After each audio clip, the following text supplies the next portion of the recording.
इतिहास रे एमिति अनेक उदाहरण अछि जोठी माने क्षमतार शीर्ष रे थिबा लोक माने निज तळे थिबा लोकंको सफलता देखि बहुत भयभीत होई जानते। हाँ आउ सेमानकु तळकु खसाइबा पई अनेक षडयंत्र भी करंती। बिल्कुल आउ कहिबाकू गले यह एक साधारण मानवीय प्रवृत्ति परि लागे, किंतु आजिर एही गभीर आलोचना रे आमे एमिति गोटे घटना विषय रे कथा हबा जोठी षडयंत्रकारी जनक कोनोसी साधारण मनुष्य नुहंती। अच्छा तेबे से आउ किए? से हेउछंती स्वयं देवता मानकर राजा आउ तांकर एही भयरु माने गोटे सामाजिक विषर सृष्टि हैला।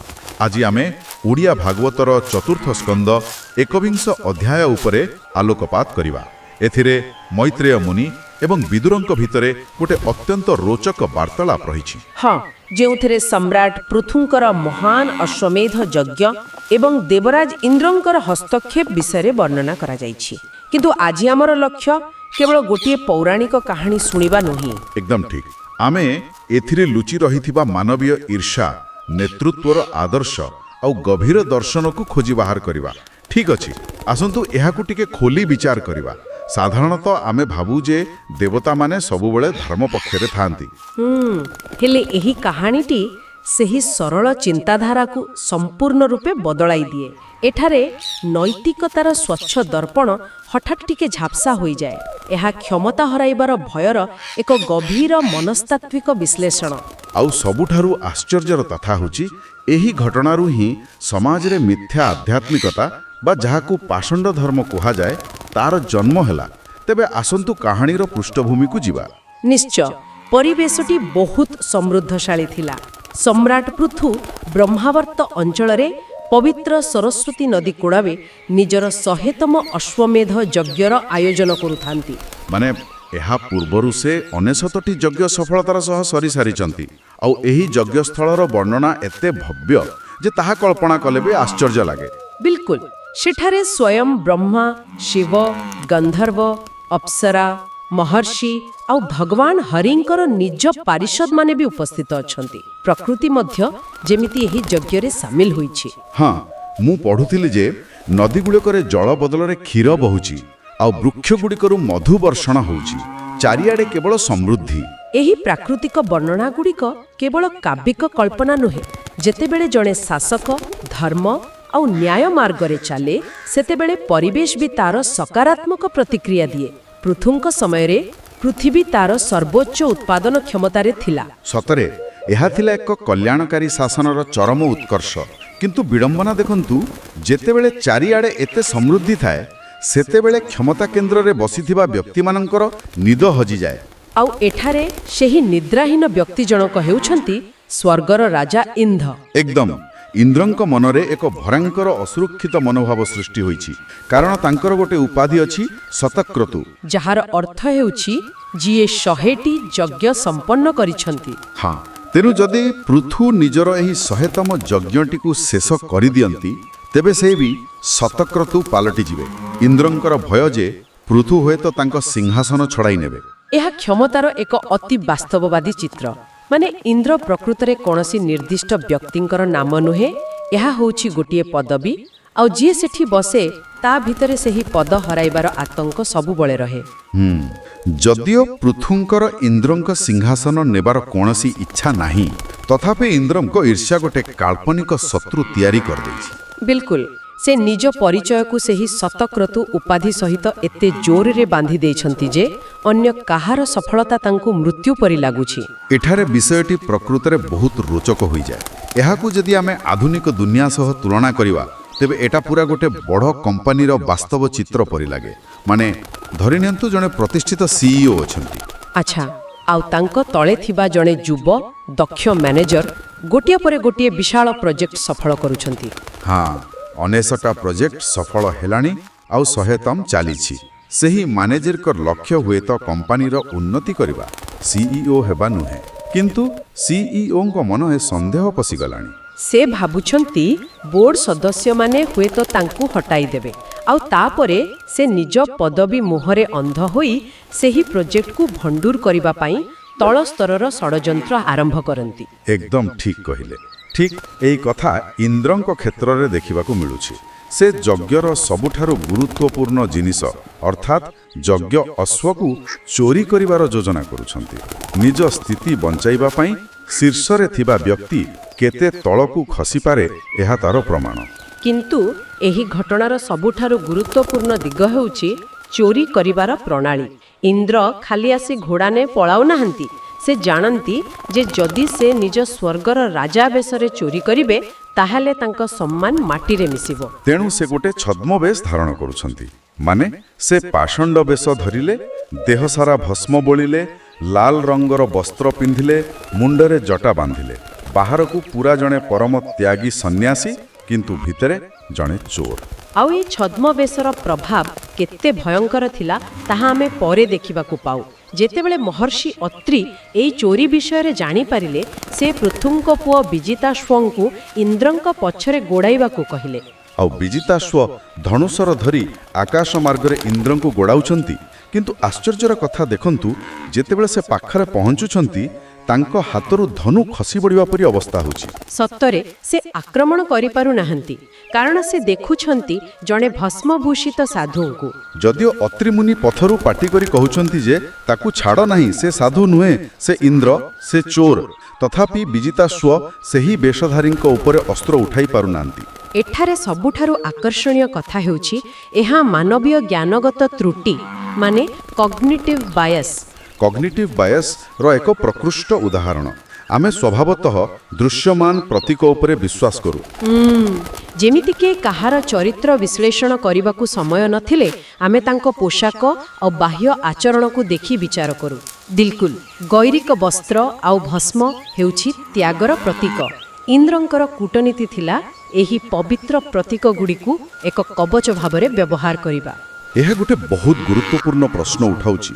ତେବେ ଗ୍ରନ୍ଥରେ ଯେଉଁ ଲେଖା ଅଛି ଯେ ଇନ୍ଦ୍ରଙ୍କର ଏହି କାର୍ଯ୍ୟରୁ ହିଁ ସମାଜରେ ପାଷଣ୍ଡ ଧର୍ମ ବା ମିଥ୍ୟା ଆଧ୍ୟାତ୍ମିକତାର ମଞ୍ଜି ବୁଣାଗଲା, ତାହାର ମୂଳ ରହସ୍ୟ କ'ଣ ଏଠି ଅଛି? ଇନ୍ଦ୍ର ଜାଣିଶୁଣି ସମାଜକୁ ଏକ ଭୁଲ ବାର୍ତ୍ତା ଦେଲେ କି? ନିଶ୍ଚିତ ଭାବରେ ପାଷଣ୍ଡ ଶବ୍ଦର ଅର୍ଥ ହିଁ ହେଉଛି ଭଣ୍ଡାମି। ଇନ୍ଦ୍ରଙ୍କର ଏହି କାମ ସମାଜ ପାଇଁ ଏକ ବିପଜ୍ଜନକ ଉଦାହରଣ ସୃଷ୍ଟି କଲା। ମାନେ ଯଦି କେହି ଭିତରୁ ସମ୍ପୂର୍ଣ୍ଣ ସ୍ୱାର୍ଥପର କିମ୍ବା ଅପରାଧୀ ହୋଇଥାଏ, ତଥାପି କେବଳ କିଛି ନିର୍ଦ୍ଦିଷ୍ଟ ପୋଷାକ ପିନ୍ଧିଦେଇ ସେ ଖସି ଯାଇପାରିବ। ହଁ, ଆଉ ସମାଜ ତାର ଭିତରର ଅନ୍ଧକାରକୁ ଦେଖିବା ବଦଳରେ ବାହାରର ଚକମକରେ ପ୍ରଭାବିତ ହୋଇଯିବ। ଆଜି ବି ଦେଖନ୍ତୁ, ଦୁନିଆରେ ଅନେକ ଲୋକ ଆଧ୍ୟାତ୍ମିକତାର ମିଥ୍ୟା ଆବରଣ ତଳେ ଅସାଧୁ କାର୍ଯ୍ୟ କରୁଛନ୍ତି। ଏହି ପରମ୍ପରାର ମୂଳଦୁଆ ଇନ୍ଦ୍ରଙ୍କର ସେହି ଅସୁରକ୍ଷିତ ମନୋଭାବରୁ ହିଁ ପଡ଼ିଥିଲା। ଓହୋ, ମାନେ ଗୋଟିଏ ଲୋକର ଛୋଟିଆ ଅହଙ୍କାର ଆଗାମୀ ହଜାର ହଜାର ବର୍ଷ ପାଇଁ ଏମିତି ଗୋଟେ ବିଷାକ୍ତ ମଞ୍ଜି ବୁଣିଦେଲା। ଏହା ପ୍ରକୃତରେ ବହୁତ ଚିନ୍ତାଜନକ। ଆଉ ସମ୍ରାଟ ପୃଥୁ ଏସବୁ ନୀରବରେ ଦେଖିପାରିଲେ ନାହିଁ। ବାରମ୍ବାର ନିଜର ଯଜ୍ଞ ଭଣ୍ଡୁର ହେବା ଦେଖି ତାଙ୍କର ଧୈର୍ଯ୍ୟର ସୀମା ଅତିକ୍ରମ କରିଗଲା। ସେ ହଠାତ୍ ଅତ୍ୟନ୍ତ କ୍ରୋଧିତ ହୋଇଗଲେ। ସେ ନିଜେ ଧନୁଷ୍ୟର ଧରି ଇନ୍ଦ୍ରଙ୍କୁ ବଧ କରିବାକୁ ବାହାରିଲେ। ସେ ସମ୍ପୂର୍ଣ୍ଣ ପ୍ରସ୍ତୁତ ଥିଲେ ସ୍ୱର୍ଗରାଜଙ୍କୁ ଶେଷ କରିଦେବା ପାଇଁ। ଆଉ ଏହା ଖୁବ୍ ସ୍ୱାଭାବିକ। ଯେତେବେଳେ କୌଣସି ମହତ୍ ଉଦ୍ଦେଶ୍ୟ ରଖି କାମ କରାଯାଉଥାଏ ଏବଂ କେହି ଜାଣିଶୁଣି ବାଧା ସୃଷ୍ଟି କରେ, ସେତେବେଳେ ରାଗ ଆସିବା ମାନବୀୟ ପ୍ରକୃତି। ପୃଥୁଙ୍କର କ୍ରୋଧ ଅଧର୍ମ ପ୍ରତି ଥିଲା। କିନ୍ତୁ ସେଠାରେ ଥିବା ମୁନିଗଣ ତାଙ୍କୁ ଅଟକାଇଲେ। ସେମାନେ କହିଲେ ଯେ ଯଜ୍ଞ ବିଧିରେ ପଶୁ ବ୍ୟତୀତ ଅନ୍ୟ କାହାକୁ ବଧ କରିବା ଶାସ୍ତ୍ର ବିରୋଧୀ। ତେଣୁ ସେମାନେ କହିଲେ, ଆମେ ଆମ ମନ୍ତ୍ର ବଳରେ ଇନ୍ଦ୍ରଙ୍କୁ ଆବାହନ କରି ଏହି ଯଜ୍ଞ ଅଗ୍ନିରେ ଆହୁତି ଦେଇଦେବୁ। ଥରେ ଭାବନ୍ତୁ କେତେ ଭୟଙ୍କର ପରିସ୍ଥିତି। ସତରେ ଯଜ୍ଞର ରକ୍ଷକଙ୍କୁ ହିଁ ଯଜ୍ଞରେ ଆହୁତି ଦେବାର ପ୍ରସ୍ତୁତି।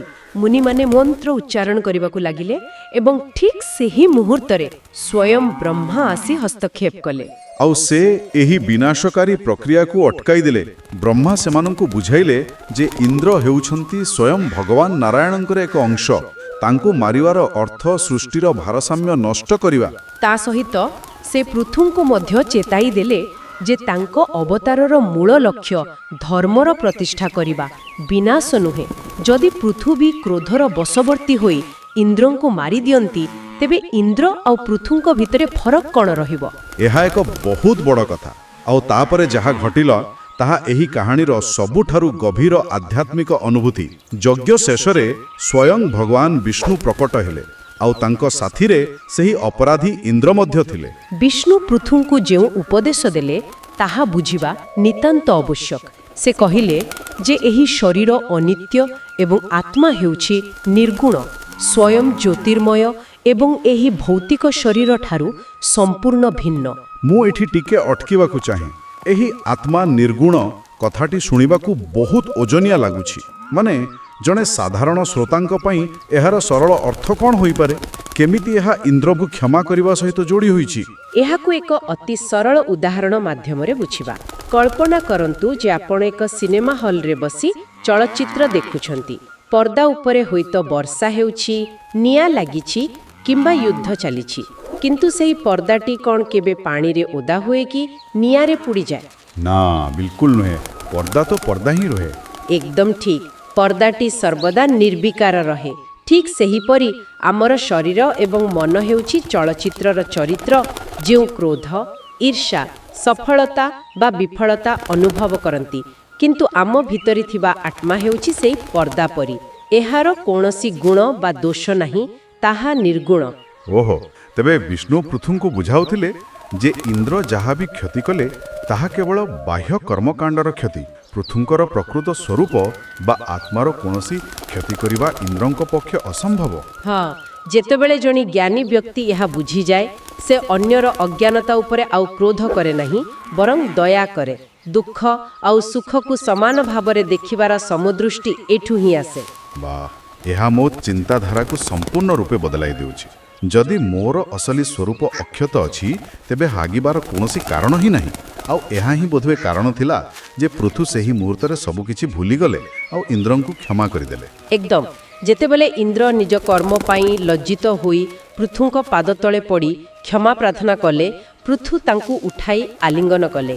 ସେହି 99ଟି ଯଜ୍ଞରେ ଅଟକି ଯିବାଟା ପୃଥୁଙ୍କ ପାଇଁ ଏକ ବିଫଳତା ନଥିଲା, ବରଂ ନିଜର 100ତମ ଯଜ୍ଞ ପୂର୍ଣ୍ଣ କରିବାର ଅହଙ୍କାରକୁ ତ୍ୟାଗ କରିଦେବା ଥିଲା ତାଙ୍କ ଜୀବନର ସବୁଠାରୁ ବଡ଼ ଆଧ୍ୟାତ୍ମିକ ଅଭିଜୟ। ଏହାପରେ ଭଗବାନ ବିଷ୍ଣୁ ପୃଥୁଙ୍କୁ ଗୋଟେ ବର ମାଗିବାକୁ କହିଲେ। ଆଉ ଏଇଠାରେ କାହାଣୀ ଏକ ନୂତନ ତଥା ରୋଚକ ଦିଗ ନିଏ। ସାଧାରଣତଃ ଯଦି ଆମକୁ କେହି ବିଶେଷ କରି ସ୍ୱୟଂ ଭଗବାନ ବର ମାଗିବାକୁ କୁହନ୍ତି, ଆମେ କ'ଣ ମାଗିବୁ? ଅସୀମିତ ଧନ, ଦୀର୍ଘାୟୁ, ନଚେତ୍ ମୋକ୍ଷ। କିନ୍ତୁ ପୃଥୁଙ୍କର ପ୍ରାର୍ଥନା ଥିଲା ସମ୍ପୂର୍ଣ୍ଣ ଅଦ୍ଭୁତ। ସେ ମୋକ୍ଷକୁ ମଧ୍ୟ ପ୍ରତ୍ୟାଖ୍ୟାନ କଲେ। ଆଚ୍ଛା, ତାହେଲେ ସେ କ'ଣ ମାଗିଲେ? ସେ କହିବେ ଯେ ପ୍ରଭୁ, ମୋର ଐଶ୍ୱର୍ଯ୍ୟ କି ମୋକ୍ଷ ଦରକାର ନାହିଁ, କିନ୍ତୁ ଆପଣଙ୍କର କଥା ଶୁଣିବା ପାଇଁ ମୋର ଏହି 2ଟି କାନ ମୋତେ ଯଥେଷ୍ଟ ଲାଗୁନାହିଁ। ତେଣୁ ଦୟାକରି ମୋତେ ଅୟୁତେ କର୍ଣ୍ଣ ଅର୍ଥାତ୍ 10,000 କାନ ପ୍ରଦାନ କରନ୍ତୁ। 10,000 କାନ, ଏହାକୁ ଭକ୍ତି ମାର୍ଗରେ ଶ୍ରବଣ ଭକ୍ତି କୁହାଯାଏ। ପୃଥୁଙ୍କର ଏହି ପ୍ରାର୍ଥନା କୌଣସି ବାହ୍ୟ ଶାରୀରିକ ପରିବର୍ତ୍ତନ ପାଇଁ ନଥିଲା। ଏହା ଥିଲା ଏକ ଆଧ୍ୟାତ୍ମିକ କ୍ଷୁଧାର ପ୍ରତୀକ। ଟିକେ ଖୋଲିକି କହିବେ କି ଏହା ପଛର ଦର୍ଶନ ପ୍ରକୃତରେ କ'ଣ? ଆମ ଦୁନିଆରେ ଆମେ ପ୍ରତିଦିନ ହଜାର ହଜାର ନକାରାତ୍ମକ କଥା, ଗୁଜବ ଶୁଣୁ। ଆମ କାନ ସେସବୁ ଶୁଣି କ୍ଳାନ୍ତ ହୋଇଯାଏ। କିନ୍ତୁ ପୃଥୁ 10,000 କାନ ମାଗିବାର ଅର୍ଥ ହେଉଛି ସେ ସମ୍ପୂର୍ଣ୍ଣ ଏକାଗ୍ର ହୋଇ ବିନା ବିକ୍ଷେପରେ କେବଳ ସକାରାତ୍ମକତା ଏବଂ ପରମ ସତ୍ୟକୁ ଗ୍ରହଣ କରିବାକୁ ଚାହୁଁଥିଲେ। କି ଅଦ୍ଭୁତ ଚିନ୍ତାଧାରା! ଏହି ବର ପାଇବା ପରେ ସମ୍ରାଟ ପୃଥୁ ନିଜ ନଗରକୁ ଫେରିଲେ ଆଉ ସେଠାରେ ସେ ପ୍ରଜାମାନଙ୍କୁ ସମ୍ବୋଧିତ କରି ରାଜଧର୍ମ ବା ନେତୃତ୍ୱର ଏମିତି ଏକ ନିୟମ ବିଷୟରେ କହିଲେ, ଯାହା ଶୁଣି ଆଜିର ଯେକୌଣସି ନେତାଙ୍କର ରୁମ୍ ଟାଙ୍କୁରି ଉଠିବ। ତାହା କ'ଣ ଥିଲା? ସେ ଘୋଷଣା କଲେ ଯେ ଜଣେ ରାଜା ନିଜ ପ୍ରଜାମାନଙ୍କର ପାପ ଏବଂ ପୁଣ୍ୟର 1/6 ଭାଗ, ମାନେ 1/6 ଭାଗ ନିଶ୍ଚିତ ରୂପେ ଭୋଗ କରନ୍ତି। ହଁ, ମାନେ ଯଦି କୌଣସି ରାଜା ପ୍ରଜାଙ୍କୁ କେବଳ ସୁରକ୍ଷା ଦେବାର ବାହାନା କରି ଟିକସ ଆଦାୟ କରନ୍ତି, କିନ୍ତୁ ସେମାନଙ୍କୁ ନୈତିକତା ଶିଖାନ୍ତି ନାହିଁ, ତେବେ ପ୍ରଜାମାନଙ୍କର ପାପର 1/6 ଭାଗିଦାର ହୋଇ ରାଜାଙ୍କୁ ନରକ ଭୋଗିବାକୁ ପଡ଼େ। ବିଲକୁଲ।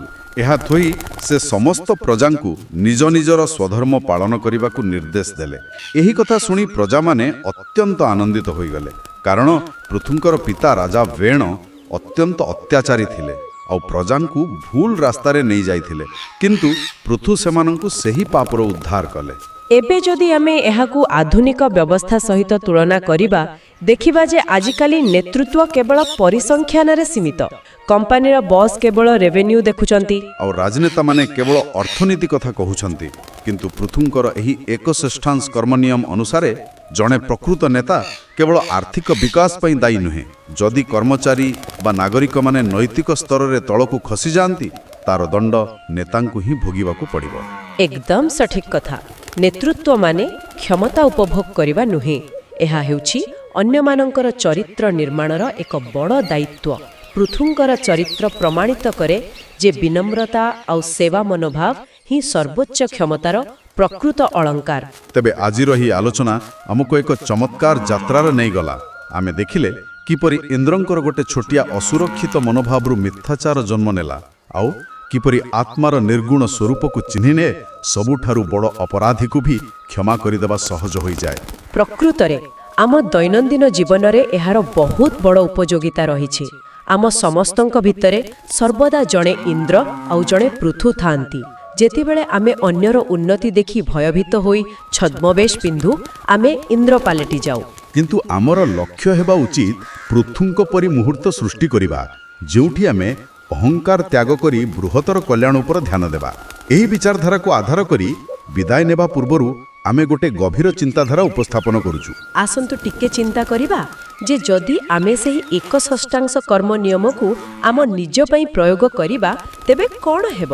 ହଁ, ଆମେ ସମସ୍ତେ ନିଜ ଜୀବନରେ କିଛି ନା କିଛି ଲୋକଙ୍କୁ ପ୍ରଭାବିତ କରୁଛୁ।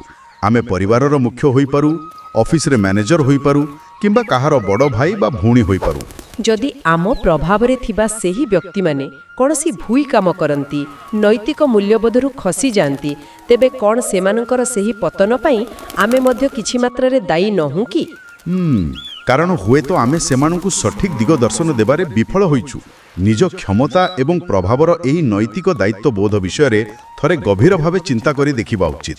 ଆଗାମୀ ଅଧ୍ୟୟନ ପର୍ଯ୍ୟନ୍ତ ଜ୍ଞାନର ହିଁ ଅନ୍ୱେଷଣ ଏମିତି ଜାରି ରହୁ। ଆମର ଚ୍ୟାନେଲକୁ ସବସ୍କ୍ରାଇବ୍ କରନ୍ତୁ ଏବଂ ଭିଡ଼ିଓକୁ ସେୟାର କରନ୍ତୁ। ହଁ, ନମସ୍କାର।